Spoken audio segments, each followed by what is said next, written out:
झालेला आहे. मी ट्विटर वर सांगितलं होतं की राज्यामध्ये सगळेच जण विधान परिषदवर निवड झाल्यावर माझा सत्कार करतील. मी भगवान भक्तिगड हे माझे मुंडे साहेबांचे गुरु भगवान बाबा त्यांच्या चरणी नतमस्तक झाले. ज्या ठिकाणी भगवान बाबांनी अनेक वर्ष राहिले तिथे नारायण गडावरही जाऊन दर्शन घेतलं.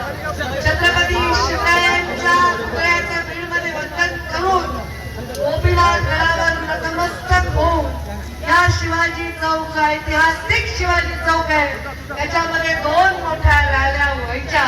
त्याची आता एक रॅली झालेली आहे. अशी मोठी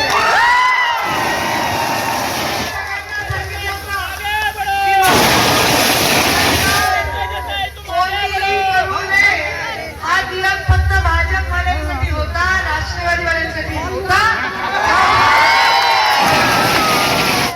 त्यामुळे वाल्मिकींनी मला वाटतं जेवढे मंत्री झाले त्या राज्याचे प्रमुख झाले, प्रभारी झाले, दुसऱ्या राज्याची देशाचे पदाधिकारी झाले, माझं एवढं कौतुक कधीच परिणित झालेले नाही.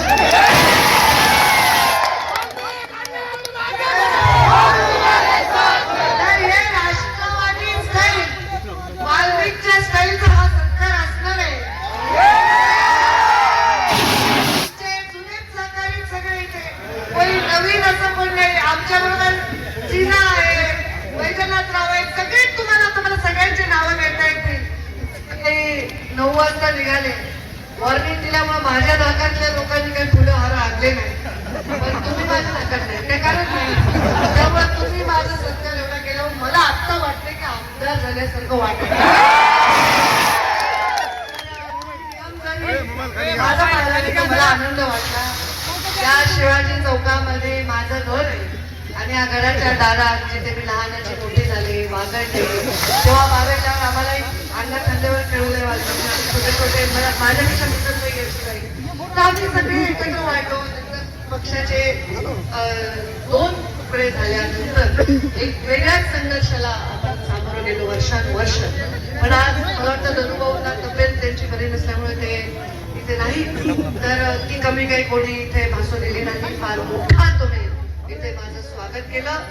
आज मी माझ्याच कर्मभूमीत माझ्या जन्मभूमीत वैद्यनाथाच्या नगरीत मुंडे साहेबांच्या या जिथे त्यांचा गड आहे त्या गोपीनाथ गडाच्या नगरीत आले. मी आता विधान परिषदेवर माझी निवडणूक झाली आहे आणि बदलाबदल झाली. काही वर्षांपूर्वी धनुभाऊची विधानसभा झाली होती आणि त्या इकडे सत्कार झाला होता या अक्षता मंगल कार्यालयाच्या मागे आणि आता माझा इथे झाला. पण एकच सांगेन, जशी होते तशीच राहील.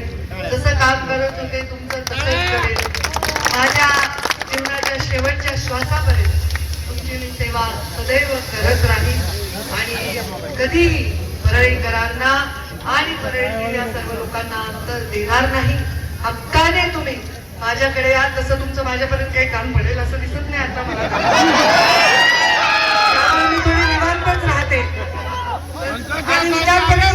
जो असतो ना त्याला राज्याचा आमदार असतो तो, मग राज्याच्या लोकांचं काम पडेल, तुमचं काही फार काही काम पडेल असं वाटत नाही मला.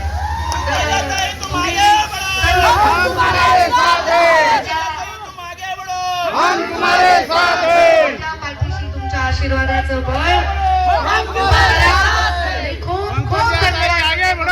एवढं बहुया तिकडं माझं स्वागत केलं आणि मला इतकं बरं वाटलं की या परळीमध्ये असं माझ्या घरी एवढं मोठं स्वागत झालं. धन्यवाद.